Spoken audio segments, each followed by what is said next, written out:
The Steve Jobs biography was written by Walter Isaacson, a journalist and biographer who had also written books about Albert Einstein and Benjamin Franklin. Steve Jobs personally asked Isaacson to write this book and gave him special permission to learn everything about his life, thoughts, and feelings. Through interviews with Jobs, his family, friends, colleagues, and even rivals, Isaacson tells the story of a man whose ideas and hard work changed the way we use technology today. Steve Jobs was born on February 24th, 1955 in San Francisco, and was adopted by Paul and Clara Jobs, a couple with modest income. From the start, Jobs' life was full of differences and opposites. While he grew up in a loving home, being adopted left him with mixed feelings, sometimes special, sometimes abandoned. These feelings drove his need to prove himself and find meaning in his life. Jobs grew up in Mountain View, California, the area that would later be called Silicon Valley. His father, who repaired cars and machines, showed him how to fix things and encouraged his curiosity about electronics. They worked together in the family garage, a place that later became famous as the start of Apple. Jobs was very smart, but also difficult. He didn't like following rules and often argued with teachers and parents. He loved creative ideas and felt drawn to the 1960s culture of change and new ways of thinking.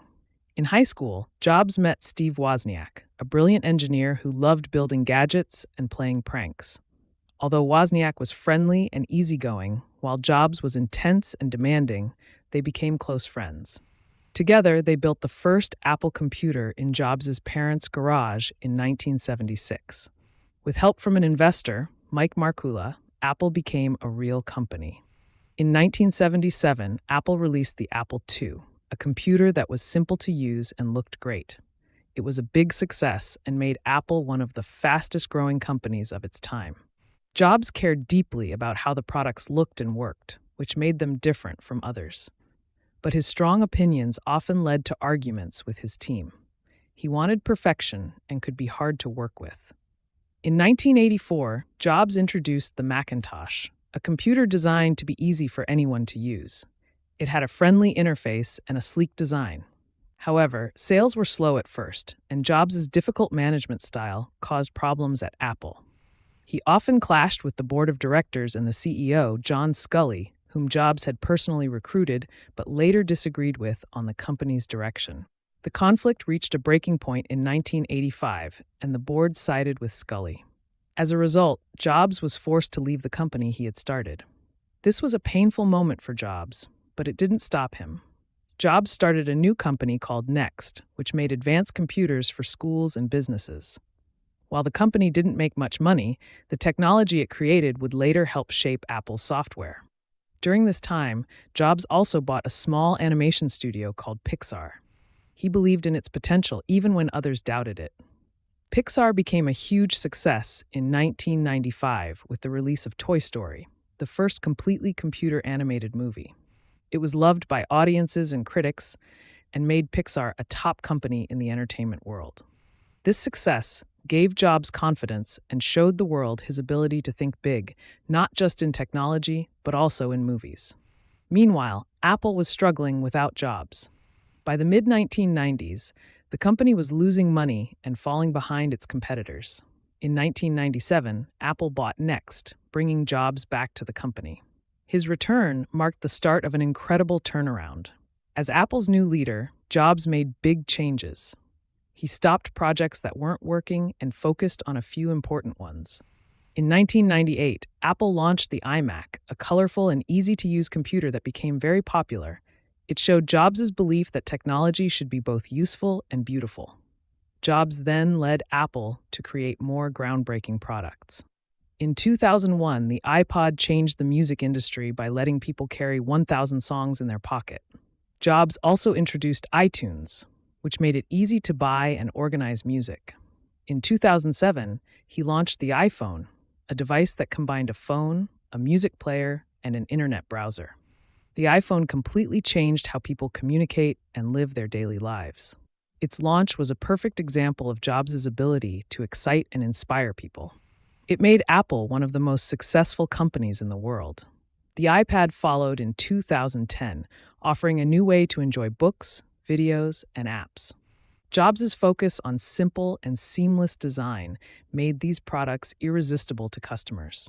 He believed in giving people things they didn't even know they wanted, but couldn't live without once they had them. Behind the success, Jobs faced personal challenges. He could be very inspiring, but also very tough to work with. His mood often changed quickly, making it hard for others to deal with him. However, many of his team members said working with him was one of the most meaningful experiences of their lives. Jobs' personal life also had many sides. He had a complicated relationship with his first daughter, Lisa, who was born in 1978. At first, he denied that he was her father, but later built a better relationship with her. In the early 1990s, Jobs met Laureen Powell, who became his wife. Together, they had 3 children, and Laureen brought stability and love into Jobs' life. His travels to India and interest in Zen Buddhism also shaped his thinking. These experiences taught him to focus on simplicity and clarity, which became the core of Apple's design. In 2003, Jobs was diagnosed with a rare form of cancer. At first, he tried alternative treatments instead of regular medicine, which delayed his recovery. Despite his illness, he continued to work hard and led Apple to create more successful products. By 2011, his health had worsened, and he stepped down as Apple's CEO, handing the role to Tim Cook. Steve Jobs passed away on October 5, 2011, at the age of 56. His death marked the end of an era, but his influence continues to be felt. Under his leadership, Apple became not just a technology company, but a global cultural icon. His idea to combine art and technology changed industries and improved millions of lives.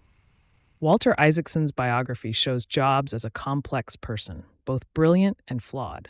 He could inspire people to achieve the impossible, but he also pushed them very hard. His story is about creativity, risk-taking, and the courage to follow one's vision. Whether you admire or criticize him, it's clear that Steve Jobs changed the world.